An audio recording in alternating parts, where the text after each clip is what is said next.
Hey guys, welcome to the Titanium Vault. I'm your host, RJ Bates. Today I'm sitting down with Engelo Rumora. How you doing, buddy? Hey, mate, I'm good. How about yourself? I'm doing fantastic. So you gave me permission to say this, but you are the real estate dingo, right? Yeah, well, I told you to introduce me like Yeah, that, not with you're the my first fucking dingo. name, mate. Just use the real estate dingo. Yeah, you're the first dingo that I've ever had on the show. So for everybody here in the States, what is a dingo? Mate, a dingo is a wild Australian dog that kind of likes to roam around the Australian outback. So there you go. That's me, except I'm in the US. Were you originally born in Australia? Yeah, I was, mate. I was born in Sydney, Australia. Okay, and when did you come to the States? So I got here September 2012.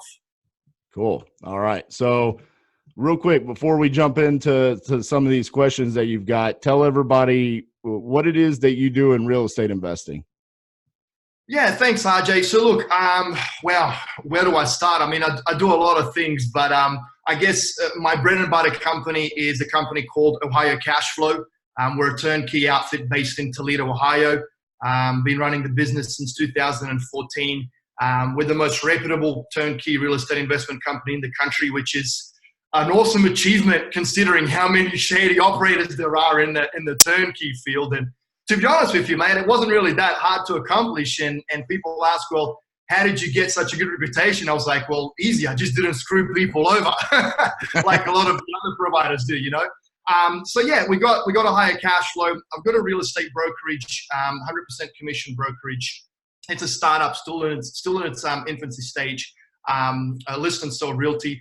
I've also got a property management company, which kind of accompanies all of the turnkey efforts. I don't believe you can have a successful turnkey company unless you have in-house property management. So Oz Realty is the a property management company's name. What else, mate? Just finished writing a book, so that's pretty exciting. The Raw Truth to Success in Real Estate. Check it out, guys. When it comes out, it's the most controversial real estate book ever. If I don't get sued, I'll consider that a success. I don't want to be the bestseller.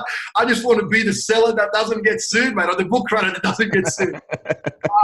What else can I tell you, mate? Yeah, like, look, I own real estate all over the world. I've got real estate in the Bahamas, Japan, Croatia, looking at buying something in Italy now, in the US. Started from humble beginnings, mate, and I'm truly happy and honored to be where I am today. So Awesome, that's man. in a nutshell. Yeah, one of my bucket list items is to own a home in Iceland. Even though I've never been to Iceland yet, it's always been a dream of mine to go to Iceland, and I'm like, I know I'm gonna love it. You'll freeze your balls off there, mate. Come on, it's not that bad. It's not. I was there for 4 days. Just keep in mind, it's pretty dark. Like, you know, certain times throughout the year, there's not much sunlight, but it's a cool place, mate. It's a cool place. Yeah. I think I ate penguin and whale and God knows what other things I ate. But yeah, you should definitely check it out. Yeah, man, we do some flips up in Alaska, and the first time I went to Anchorage last year, and it was crazy because I landed at like 5 o'clock in the morning, and it was daylight, and then I picked my buddy up who's flying in from Hawaii.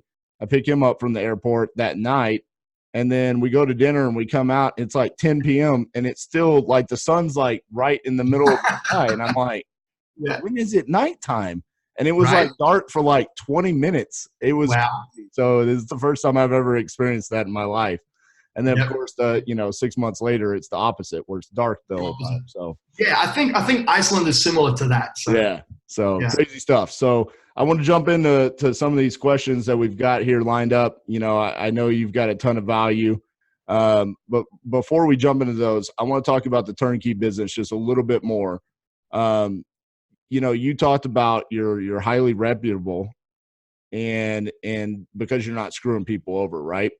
Yeah. What do you think for people that are in the turnkey business right now? What are the keys to that success as far as finding good deals and putting out a good product for your buyers? Yeah, look, I don't think it's so much about the product and finding good deals. And something that we do, RJ, that no one else in the country wants to do, and that is, it's kind of oxymoron, to be honest with you. Limit themselves to how much business they take on. Okay, if you ask every other provider, they all like to parade their flag and say, "Oh, we sell thousands of properties to hundreds of investors," and rah rah rah. Look at me, I'm Tarzan and you're Jane, right? On the contrary, we like to pride ourselves on turning down more business than we take on, right? And the reason for that is when I started Ohio Cash Flow, it took us a year and a half to sell our first property. Okay, and literally I was starving to death because I couldn't afford to eat, but I didn't want to compromise my beliefs and take on someone that I honestly didn't believe that I could help. Okay, and that didn't kind of fit the company's mold of a typical investor that we would want to work with. In I guess my raw terms, we just don't want to work with assholes, RJ. As simple as that. Okay, I was being politically correct there, so I'll just say it. I don't want to work with assholes. So we turned down a lot of business, mate, and that in essence has enabled us to create such an amazing reputation because we don't want to be big and great. We don't want to be big and good. We'd rather be small and great, right? So we keep it limited. We keep it exclusive. We keep it boutique. We keep everything in-house. We know every tenant by their first name, every investor by their first name. We've got around 150 investors on board, and we're really slow to take on new business. So that's kind of what our method behind the madness is. Well, I guess you can also compare it to the Fiat and the Ferrari, right? Fiat is a conglomerate car making company, but they make shitty little cars, which I wouldn't drive if my life depended on it. And then you've got the Ferrari. It's fast, it's quick, it's sexy, it's the best. So that's kind of what we have always kind of, I guess, dreamt about, with Ohio Cash Flow, being the Ferrari of turnkey real estate instead of just conglomerate car company, even though Fiat owns Ferrari, but that's another that's a car podcast, mate. Forget about that. Okay, so you're the first guest I've ever had, and I think we're breaching 100 episodes. So, but you're the first guest that's ever brought up Fiat. So I got to share this story, okay? Cassie and I started our company in 2012, and we were not in real estate, okay? We were doing consulting for general contractors, okay, which is a fancy way of saying we were supplementing their insurance claims. Hailstorm hits a roof, insurance company says we'll give you $10,000. We were getting them $12,000, and we were taking a percentage of the $2,000 that we were getting them. Okay, that's what we were doing. We had a client in Indianapolis, Indiana, that said we will pay you $1,200 to come to Indianapolis to help us. Now, at the time, mind you, we are as broke can be, okay? $1,200 was like, hey, we can pay our bills this month. So we had to rent a car and drive from Fort Worth, Texas to Indianapolis, Indiana. And guess what we drove? A fucking Fiat. Dude, and it was miserable. It was in the winter. And so as soon as we passed St. Louis, there was snow and ice all over the highway, and I felt like I was in this little go-kart that was sliding around. I couldn't even fit in the thing. I mean, it was awful. So yes, mate, they're everywhere in Europe, dude. I think like they're one of the biggest car companies in the world, honestly. Yeah. But that's a cool story, mate. There you go. I mentioned Fiat and straight away inspired you with the story. Hey, man. Also, we can make $1,200. And you know what? What's crazy about it is if we hadn't made that $1,200, looking back at it, it's like I might not be sitting here today. I might have had to go get a job again. So it's crazy. So, all right, let's jump into some of these questions. So I know you have a strong opinion about this. What is the biggest lie in real estate? The biggest lie in real estate, mate. The biggest lie in real estate has to be all of the property gurus that are spruiking the various products. And I am absolutely just sick and tired, mate, constantly seeing poor mom and dads getting spruiked into this bullshit, dude. It is a scheme, RJ. You can see it from a mile away if you're in the game. You know, they spruik you on this quick little infomercial on the radio. Come to this free 2-hour bullshit little seminar. We're in your city. We're in your hood. Let's do this. We'll teach you how to flip properties like all of those stars, blah, blah, blah, you know, yakety, yakety, yak. Then you attend that. Then they upsell you to a 1 day or whatever it is, a half a day kind of mastermind, right? And then you got to spend another $1,000 to $1,500 to attend that one. And then, of course, from that one, they sell you onto a 3-day mastermind or buying summit, which is normally in Vegas, where they sell you more shit like a self-directed IRA. They get you to pump up your credit card limits. Then they sell you these shit turnkey properties in literally war zones. And unfortunately, mate, people just keep getting scammed into it. A lot of rookie investors do not understand that, you know, behind all of those celebrities that they see on TV, RJ, are actual marketing companies that usually approach these TV gurus and flipping gurus, and they'll offer them a large fat check to buy the rights to their brand, their image. And these guys are pretty much just puppets there, showing up with their pretty faces, saying a few things to get these unsuspecting real estate investors to you know, attend these seminars. And unfortunately, they sell them all kinds of crap. So yeah, mate, it's just disappointing. And I hope that it comes to an end one day. Right. I need people to wake up, dude. I need people to wake the fuck up, man. So I'm about to ask you, man, today's the first time we've ever met, but I'm trying to find out, were you like following me from 2012 to 2014? I mean, first you bring up the fiat, now you bring up the buying summit in Vegas. I was one of those idiots that did the free, you know, hey, come watch the flipping Vegas people here in the hotel. You know, they didn't show up, but then it was like, pay us $1,200 and then we'll come in and do a 2-day event. And then the 2-day event, they told me just enough to say, okay, come in the back, and if you pay $60,000, you're going to get all of this stuff. Yeah. And my mom swiped her credit card for me, and they taught me just enough to be dangerous, to go get my first deal. And then from there, I dove in and I learned how to do this business. But yes, I'm right there with you. It was a scam. I got people that were told they were going to be my mentor, that they did. I don't even know if they had ever done a deal before. I mean, it was pathetic. They had no idea what they were talking about. And I'm right there with you, man. It's a shame. There's plenty of people out there in this industry that do know what they're talking about. They're willing to give it away either through podcasts, YouTubes. I think there's great masterminds. I'm wearing a hat for one, Investor Fuel, run by Mike Hambright. We're a member of it, and I get a ton of value from it. But you know why? Because we're at that level now. When you're first getting started, just go to YouTube University. Dude, I was just about to say that, mate. The content is available online for free. Read 3 or 4, 5 books. Jump online. You know, Bigger Pockets is a cool platform. I think they're the biggest real estate forum in the world. There's other forums out there. YouTube is also great. Google is your best friend, right? And it's all available on there for free, mate. And then another thing too that I'm a big believer in is find someone that's out there that's already doing it and offer to bloody wash their car or wash their shoes. Like, stick on them like a cheap suit from Walmart, and by just following them around, you're going to learn so much. Like, you know, ultimately, RJ, you know, you can jump online, you can read the books, contribute to the forums, watch the videos, but at the end of the day, you have to get down and dirty. You have to put in the work. You know, practice makes perfect. You will make mistakes, but you will learn so much from those mistakes as long as you don't give up. Absolutely. Always fail forward. So, what are your thoughts about you mentioned this, always being the dumbest person in the room? What's the value of being the dumbest person in the room? Oh, dude, I love that.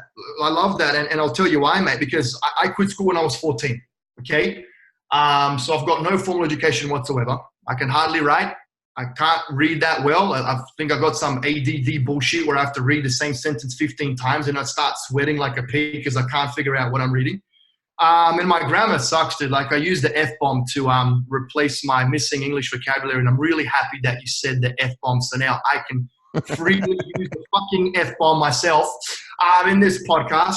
So, no, mate, look, you know, I'll never forget reading Think and Grow Rich by Napoleon Hill. It probably took me like a year to read it. Anyway, there's a section in the book about Henry Ford, right, where he was questioned. Well, first of all, he was journalists were speaking very poorly of him in the media, saying that he's stupid, that he's illiterate, that, you know, he doesn't know much about life or history or anything like that. So he sued the company, and they went to court, and they kind of, you know, put him up on stage, and they said, you know, they were asking him questions about some war that happened 200 years ago. And he's like, you know, why are you asking me these stupid questions? What does this have to do with my intelligence or IQ or anything for that fact? And he said, do you know that there's no amount of questions that any man in this courtroom can throw at me that I wouldn't be able to answer. All I have to do is click a button on my desk and I can summon any man to my command that will answer any one of your stupid questions. Flawed their attorney, case dismissed, he wins, okay? Because they couldn't answer that. Ever since I read that, man, I was like, you know, success in life and in business and in entrepreneurship is truly about surrounding yourself with smarter people than yourself, that can either do the things that you can't do or do the things that you do not want to do. So and plus, when you're the dumbest person in the room, mate, there are no expectations, right? No one really expects much of you. No one really expected much of me. Head down, you know, nose to the grind, and I just keep hammering away, dude. You know, there was once upon a time, I've pulled back a little bit now because I just couldn't handle that tempo anymore. But I was working 6 a.m. till 8 p.m. for 5 years, double the higher cashless revenue every single year. I kind of went too far, and I ended up in hospital a few times because of it. So I pulled back a little bit. But you can't beat hard work, RJ. You know, you can be more talented than me. You can have more education than I do.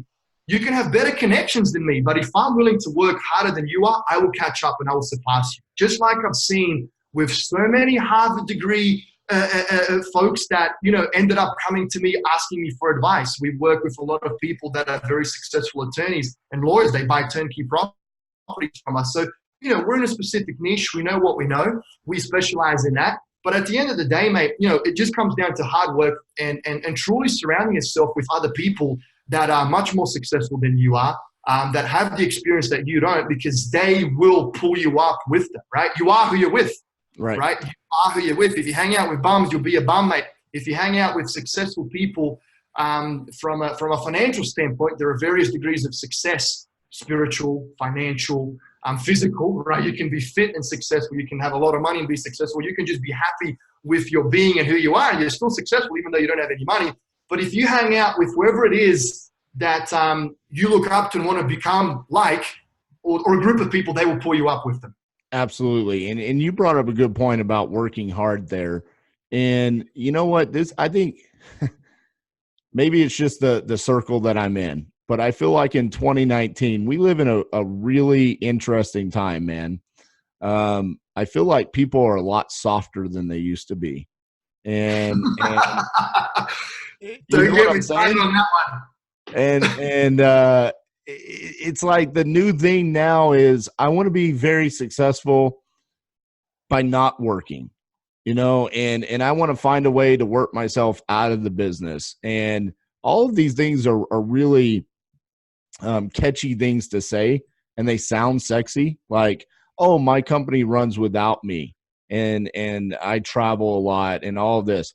Right. But at the end of the day, majority of the people that you are looking at and you're getting this inspiration from are like you, where it's like, yeah, but I worked for 5 or 10 years working 80 hours a week to get to that level. It didn't just happen. And so often I get people that go, RJ, I want to be successful like you. And I'm like, are you here all day? Like, because I can move this camera around and show you the stacks of papers and all of the problems that I have to solve. That's called working hard. It's not about just magically being successful one day. I mean, would you not agree with that? Mate, 100% agree. You kind of touched on a topic there. You know, same as with you, a lot of folks will come up and say, can you give us the key to success, or what have you done? How have you done it? And I've kind of lost interest in telling people some tips of the trade, because a lot of them will not implement it. They won't use it. They won't, you know, go out there and do anything. So I feel like I'm just wasting my breath, because a lot of people say, you know, a lot of people over my kind of investment career have come and gone in my life, mate, and I've heard them say a lot of things, that they'll do this and they'll do that, but they never do anything. It never comes to fruition, right? My message is always the same to everyone, RJ. It just comes down to working hard and starting early, finishing late, you know, every single day. Wake up before everyone, go to sleep after everyone, work harder, work smarter. I don't believe in low money down strategies. I don't believe in using a ton of leverage. I don't believe in borrowing money. I don't believe in you know, starting real estate investing without actually having $50,000 to $100,000 of cash in your account. Prove to yourself that you can work 2 or 3 jobs, live frugally, eat peanut butter for breakfast or ramen noodles save 50 to 100 grand, and then start your real estate investment journey, then start to wholesale, then start to flip. There are many ways to skin the cat. Sorry to all the animal activists out there when it comes to the various strategies. But, you know, there's a lot of lazy people out there, mate. One of the chapters in my book is stop being a lazy arsehole. I mean, there's too many people that talk the talk, they don't walk the walk, mate. Look, I'm not the smartest guy out there, RJ, as I said, but I put in the work, mate. I have, always will. And at the end of the day, I've succeeded. You know, I've got to where I am today, not because of talent, not because of education, but just because of pure hard work. Simple as that, mate. That's the key. Yeah, my good buddy and a former guest on the podcast, Corey Thompson, he shared a screenshot of some text messages that he had with another investor the other day. And that investor said, Corey, I just need a break, man. If I could just find one deal, I would be off to the races. And Corey said, okay, how many offers did you make for free on Facebook Marketplace today? Exactly. None. How many offers did you make on Craigslist today? None. How many for sale by owners did you call today? None. And he said, okay, so you don't actually want it. You just wanted to call me and ask what I'm doing when I did all of those things for years to actually get to the point where I had money to start marketing and getting volume and all of those things. So yeah, man, I'm right there with you. It's just that's my new thing. Is 2019 is a very interesting time to live. It's things have gotten very soft, and it's anti what I stand for. So, but you feel like the American dream is dead. It's dead, baby. Well, why do you think it's dead? Insert controversial statement right here. The American dream is dead, RJ. This is why, because it's just a stereotypical view that society brainwashes everyone to believe in, mate.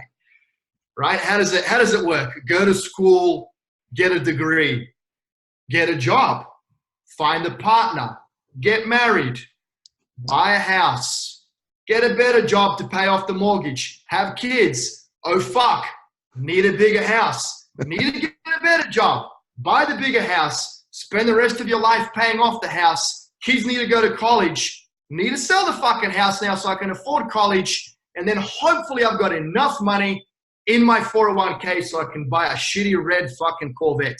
And that's how most Americans have lived for 60, 70 years. That's the American dream, dude. I'm here to say that, in my opinion, I just don't believe in the American dream. I think it's dead. I would love people to live their dream, no matter when it is. If it's now, live your dream. What's your dream, RJ? What's everyone else's dream that's listening? If your dream is to paint fucking pictures every single day and that truly makes you happy, well, then do that. Forget about everyone else saying you should go to college, you should get a job, you should go live in New York, you should buy a huge house. Don't even invest in real estate. You know what, mate? I've got to go to a quote again by John Lennon. They asked him, you know, what do you want to be? There was a task in school, right, where every kid had to write down, you know, what do you want to be when you grow up? And he wrote, I want to be happy. And the teacher said, the teacher told him, you know, that's not the point of this assignment. You know, what do you want to be when you grow up? You're getting it wrong. And he said, no, I'm not getting it wrong. That's what I want to be when I grow up, because that's the point of life. Something on those lines. Maybe I butchered the word there, right? But ultimately, mate, you know, I truly believe that success in life is about being happy no matter what it is that you do. And, you know, I see people just going down the stereotypical path because they're brainwashed by others. They're like a herd. I've always been the black sheep, RJ. The herd gets slaughtered. I don't want to be a herd. I don't want to be a white sheep, you know, following the herd. And that's why I went out to buy all of these properties all over the world, because I kind of thought at the time, even though I've changed my mind now a little bit, I thought that, you know, I want to own real estate worldwide. I don't just want to bunker down in one location with a good school zone, with a huge McMansion, and have 17 kids and send the whole soccer team to school and get, you know, soccer mom to drive them to school, and daddy just, you know, hi kids. That's not me, dude. Like, I'm a free spirit, very creative, very different, very quirky, very unique.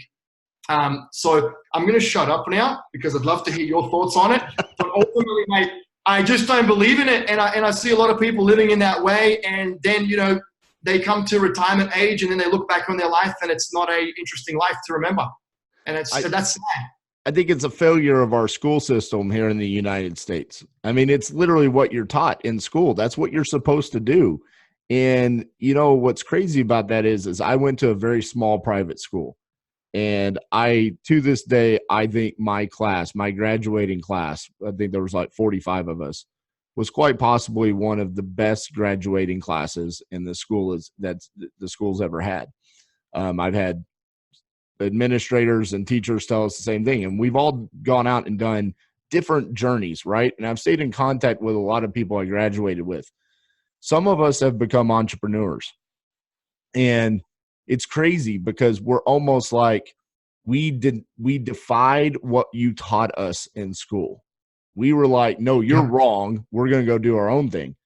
And then there are some brilliant people from my class that literally followed what you just said. I have to go to college, I have to get the degree, and then I go get the job, and then I buy a house, and then I have kids.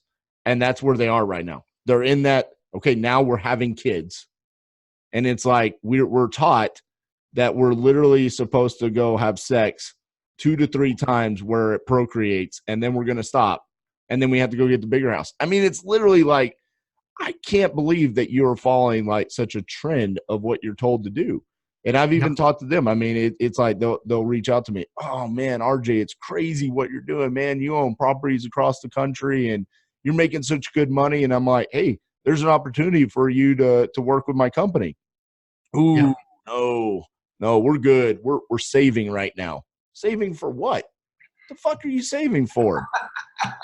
You can't take it with you, mate. Yeah, right. I don't know what your plan is, but I'm going to go out. I enjoy my life every day. I don't ever feel like I work. Is there stress with it? Sure.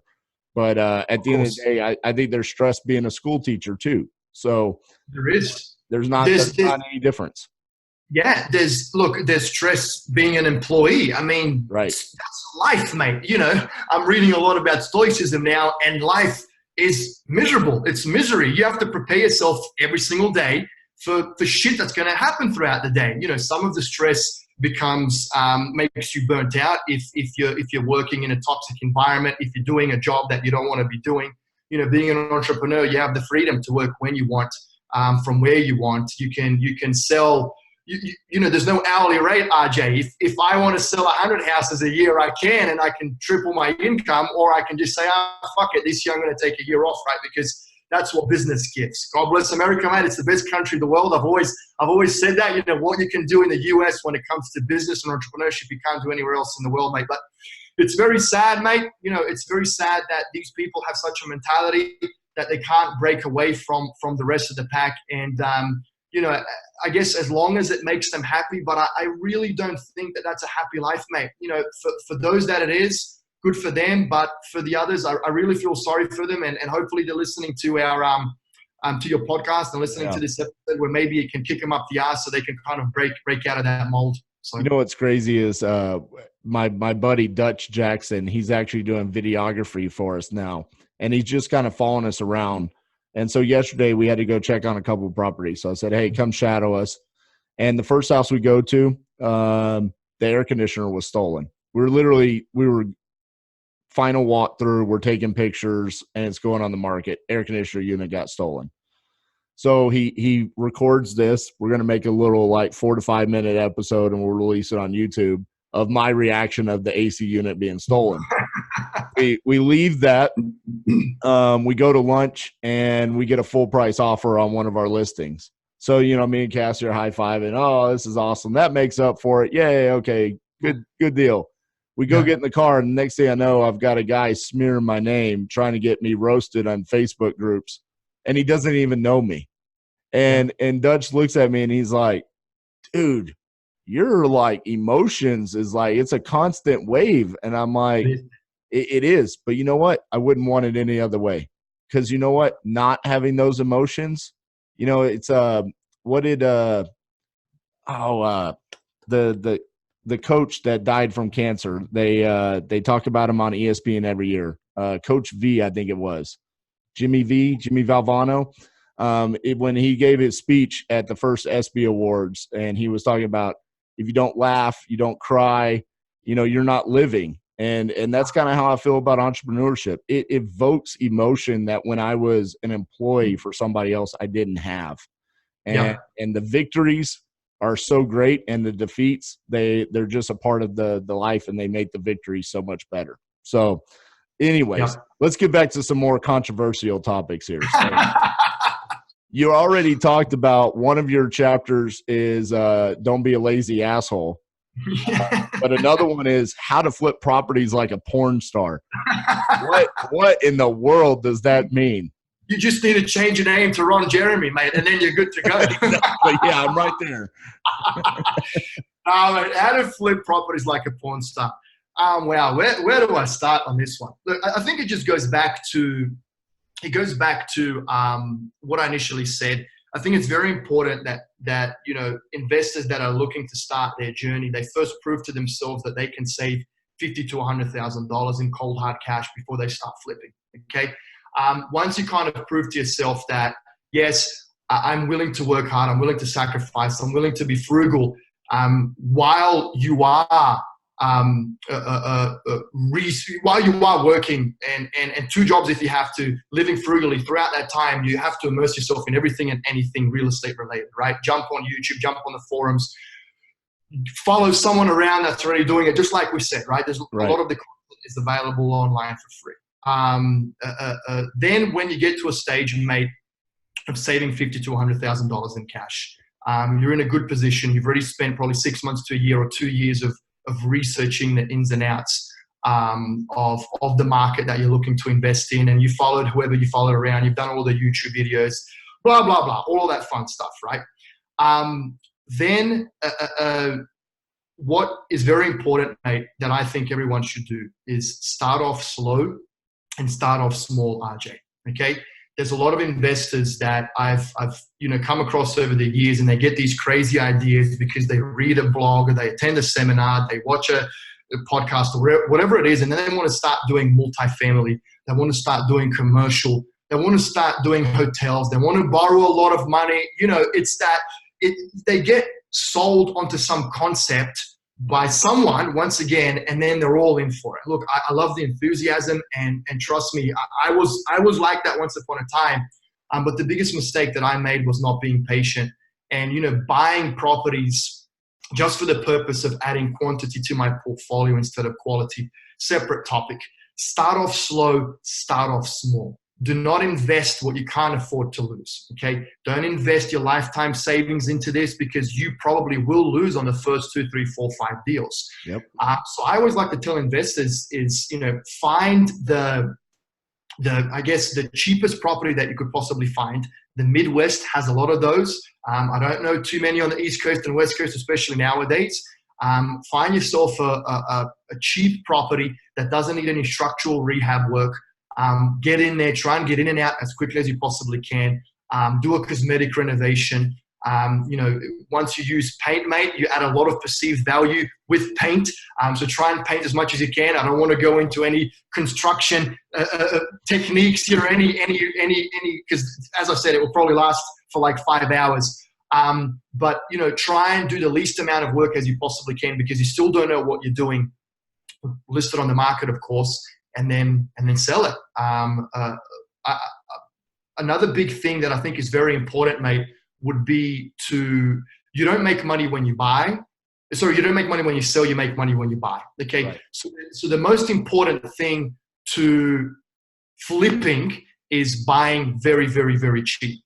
You mentioned it earlier about how many offers are you submitting on a daily basis? How many people are you reaching out to? How many direct mailers are you sending out, right?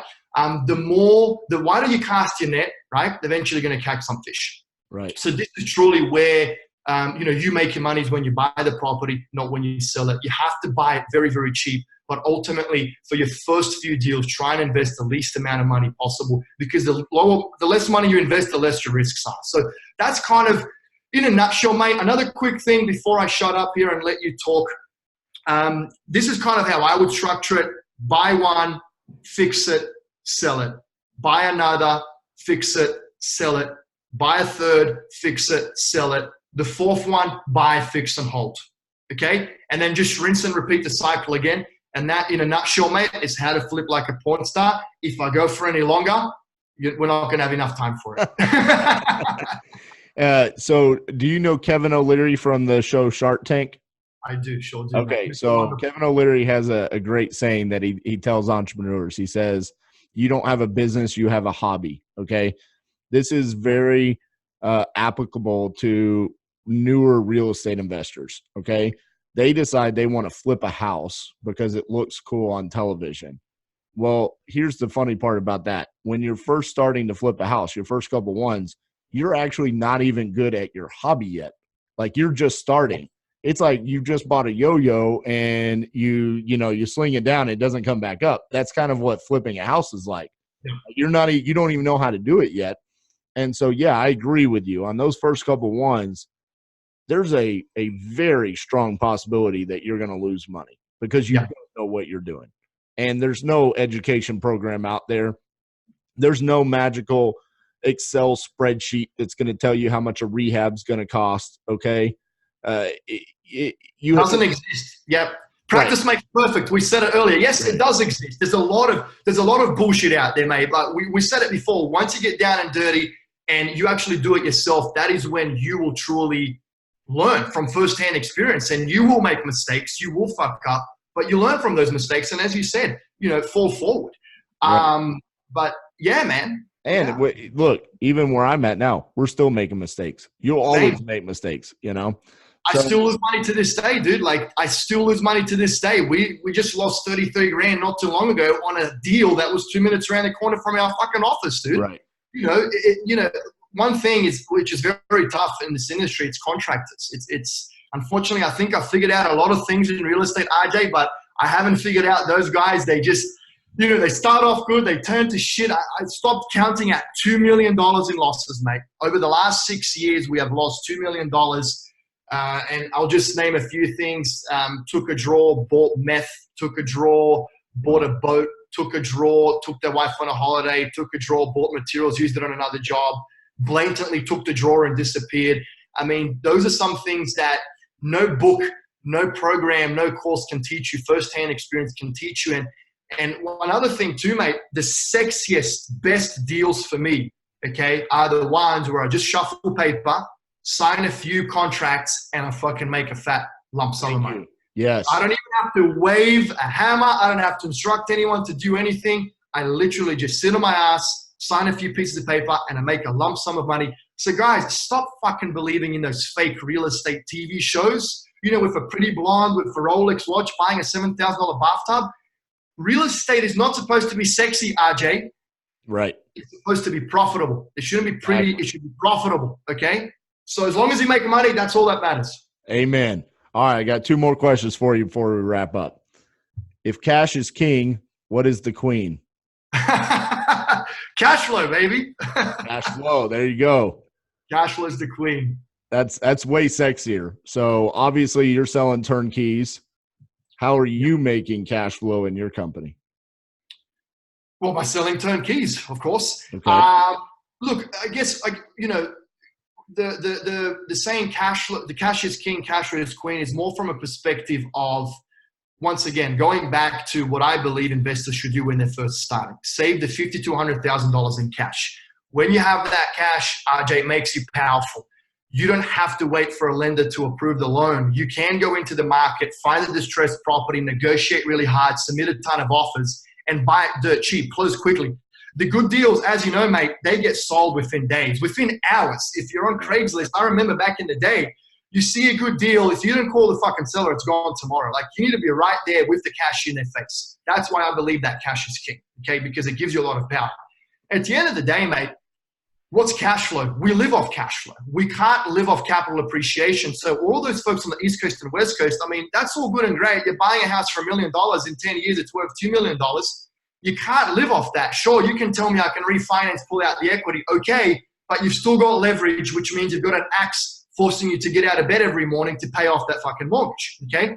If you own properties that are unencumbered, you buy them with cash, you've got no loans, they collect cash flow, you're the master of your fate, the captain of your soul. No one dictates your life. No lender, no hard money lender, no one. You're completely in control.